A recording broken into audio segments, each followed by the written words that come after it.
السلام علیکم مول صاحب، عباس نام ہے اور تھوڑا سا سورہ یوسف سے ہٹ کے سوال ہے کہ میں فائنل ایئر کا اسٹوڈنٹ ہوں BBA کا. تو میرے جو دوست ہیں ان میں سے ایک میرا دوست، اس کا تعلق برادران میں سے ہے، برادران سلن سے.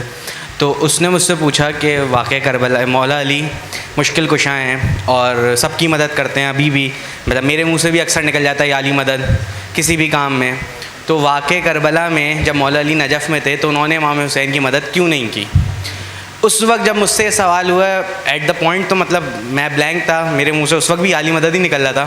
بٹ میں نے اس سے یہی بولا کہ میں اس کا جواب تو میں کل دوں گا. پھر میں نے اپنے پاپا سے، تایا سے پوچھا تو انہوں نے مجھے بتایا کہ مطلب جو میں نے پھر اس سے کہا، جو پاپا نے بتایا کہ اس سے یہ پوچھو کہ امام حسین کی واقعہ کربلا میں جیت ہے یا ہار ہے. تو جب میں نے یہ پوچھا تو رپلائی یہی آیا کہ بھائی جیت ہے، یہ تو کلیئر ہے. تو پھر مجھے تایا نے بولا تھا کہ اس کا جواب یہ ہے کہ مولا علی جیتتے ہوئے کی ہی مدد کرتے ہیں.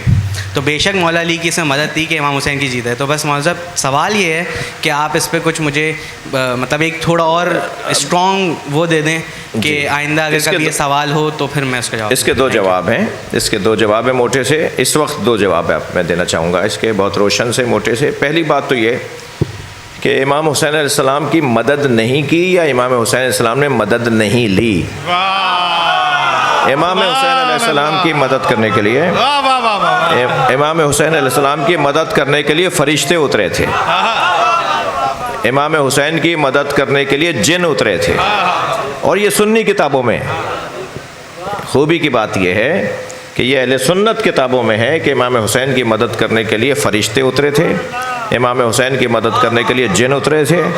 امام نے فرمایا، شیر کا واقعہ اپنی جگہ ہے لیکن امام حسین نے مدد نہیں لی. کیوں نہیں لی مدد بھائی؟ کیوں نہیں لی مدد؟ جان بچانا، اپنے آپ کو محفوظ رکھنا، یہ انسان کی فطریات میں سے ہے، عقلیات میں سے ہے. کیوں نہیں لی مدد؟ اس لیے مدد نہیں لی کہ اس کے لیے میرے استاد محسن قرطی کی بڑی اچھی مثال ہے. وہ کیوں نہیں لی امام حسین نے مدد؟ اس کی مثال ہے. وہ کہتے ہیں وہ شاگرد بہت اچھا ہوتا ہے جو سال بھر استاد سے پوچھتا رہے، استاد اس عبارت کا کیا مطلب ہے، استاد یہ فارمولہ کیسے حل ہوگا، استاد یہ مسئلہ کیسے حل ہوگا. سال بھر کلاس میں شاگرد استاد سے پوچھتا رہے، بہت اچھا شاگرد ہوتا ہے. لیکن جیسے پیپر سامنے آیا اب استاد سے مدد مانگنا عیب ہے، اس لیے کہ امتحان شروع ہو گیا ہے. امتحان میں مدد نہیں لی جاتی. تو ایک تو سبب یہ کہ امام حسین نے پہلا جواب تو یہ کہ امام حسین نے مدد نہیں لی یا امام حسین کی مدد نہیں کی گئی.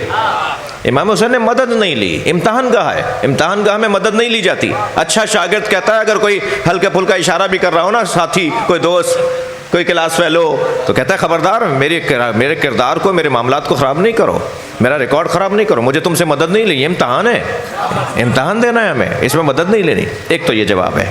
دوسرا جواب یہ ہے وہ مشکل کب تھی جو مشکل کشا کو ضرورت پڑتی کہ مدد کرے؟ وہ مشکل ہی نہیں تھی، اس میں تو لذت تھی، اس میں تو ذائقہ تھا امام حسین کو. امام حسین تو چاہ رہے تھے کہ اور بڑھاؤ اپنا ظلم. خود فرمایا، ان کانا دین محمد لم یستقم الا بقتلی فیا سیوف خذونی فیا سیوف خذینی. اگر دین محمد میرے قتل کے آگے علاوہ بچنے والا نہیں ہے تو تلواروں میں ٹکڑے ٹکڑے کرو. امام حسین تو تلوار کے نیچے اللہ سے باتیں کر رہے تھے، خنجر کے نیچے امام حسین تو اللہ سے مناجات کر رہے تھے. امام حسین پہ تو جتنی مصیبت بڑھ رہی تھی اتنا ہی چہرے پر اور رخساروں پہ سرخی بڑھ رہی تھی. چہرے کی، رخسار کی سرخی بڑھتی ہی تب ہے جب اندر سے دل مطمئن ہو. جو گھبرایا ہوا ہوتا ہے نا، اس کا چہرہ پھیکا پڑ رہا ہوتا ہے، جو ڈر رہا ہوتا ہے اس کا چہرہ اتر رہا ہوتا ہے. امام حسین کے لیے ہے کہ کربلا میں جتنے حسین تھے نا عصر کے وقت، ساری زندگی میں امام حسین کا چہرہ اتنا حسین نہیں تھا. حسن کا پیکر تھا اس وقت امام حسین کا چہرہ انور.